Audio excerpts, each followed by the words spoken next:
O acesso à justiça é resultado da experiência humana. Antes de ser definido nos livros, ele foi construído no tempo e no espaço por homens e mulheres de carne e osso. Essa construção seguiu caminhos diferentes. Percorrer esses caminhos é fundamental para uma compreensão mais profunda do significado e da pluralidade que o acesso à justiça assume nos dias atuais.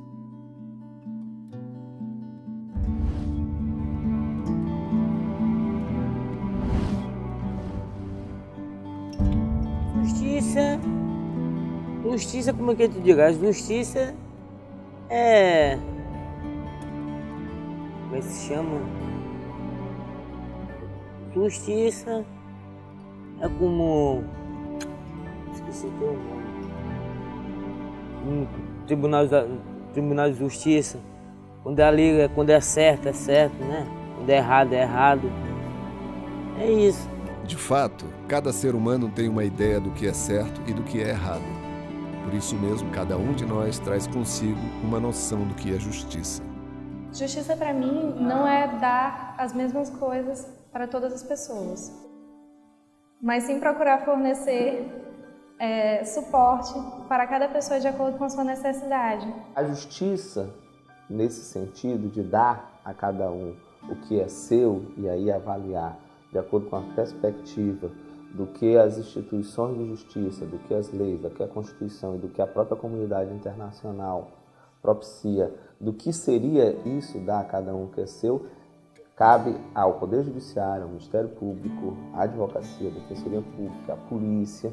Justiça é a capacidade de ver no outro uma pessoa igual a mim. Eu acho que eu sou justa com o outro à medida que eu respeito.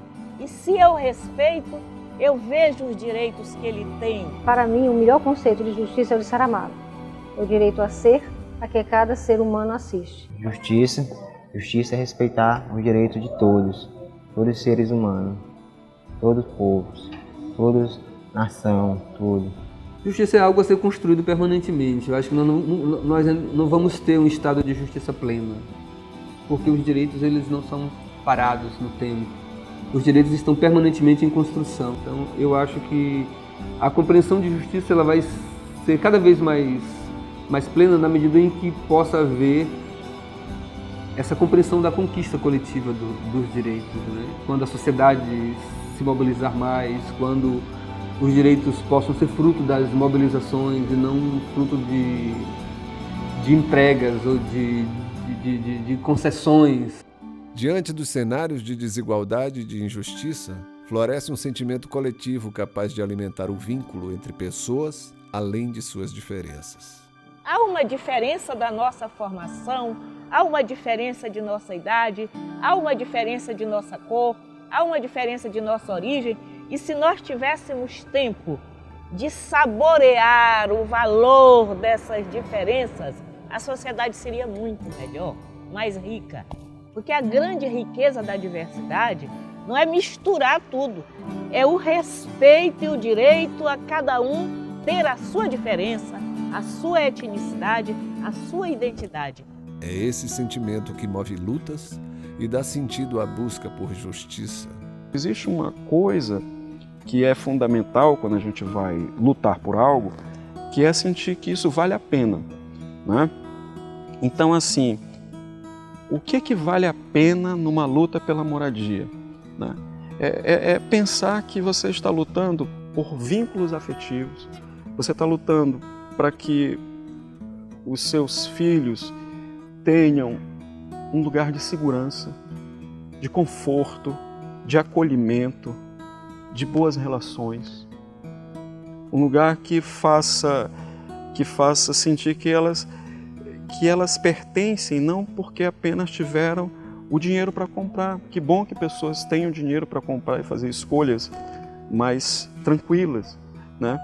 Mas esse pertencimento vem exatamente porque esse espaço foi conquistado com todo o significado de vidas.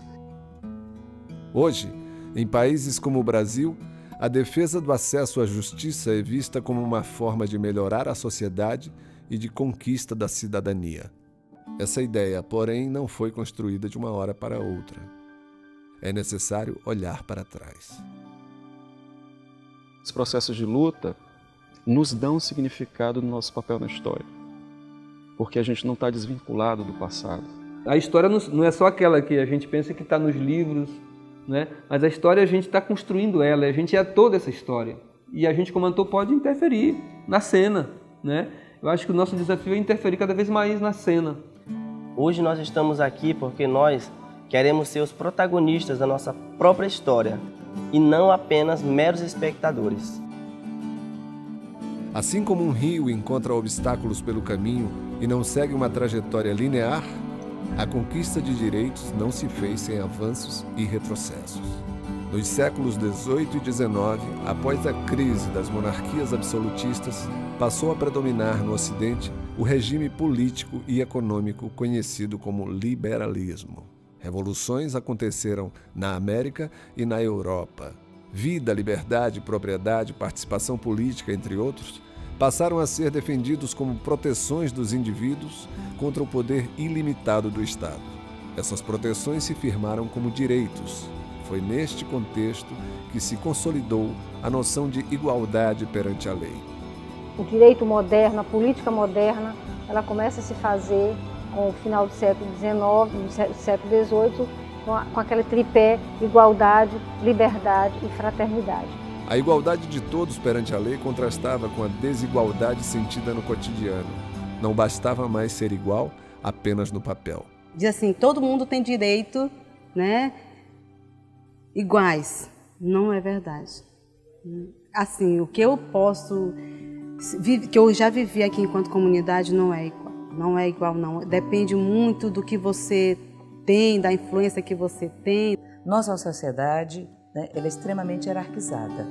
A diferença entre aqueles que possuem, né, que estão aqui no topo da pirâmide, a diferença da renda e daqueles que estão aqui na base da pirâmide é muito grande. E essa hierarquização, ela se reproduz também nos salários pagos. A justiça, ela é inalcançável no seu todo, mas a busca, ela é algo que nos exige continuamente. Se nós temos uma sociedade injusta, nós temos um acesso ao judiciário, no máximo, garantido legalmente, ou seja, no máximo, garantido formalmente. Essa desigualdade despertou a luta pela saúde, pela moradia, pela alimentação, pela educação, pelo trabalho, pela previdência social. Nascia uma nova categoria de direitos, os direitos sociais. Pela primeira vez se falou em justiça social. No final do século passado, o mundo foi palco de mais uma grande revolução.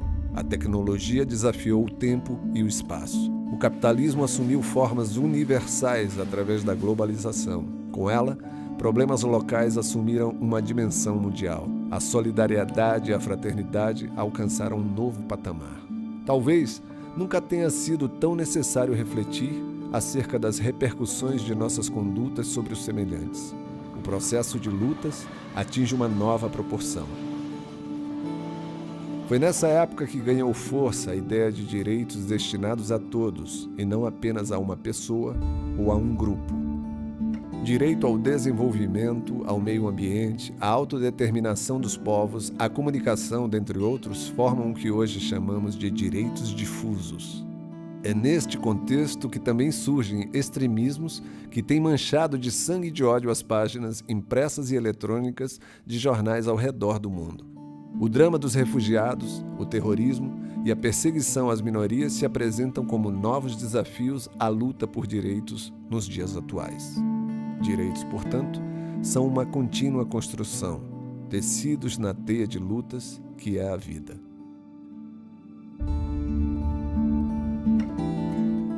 Uma das grandes dificuldades da sociedade brasileira é compreender que a diversidade que se estrutura sobre diferenças e que diferenças são riquezas. No próximo episódio de Novos Caminhos, as consequências da falta do acesso à justiça e suas repercussões na sociedade.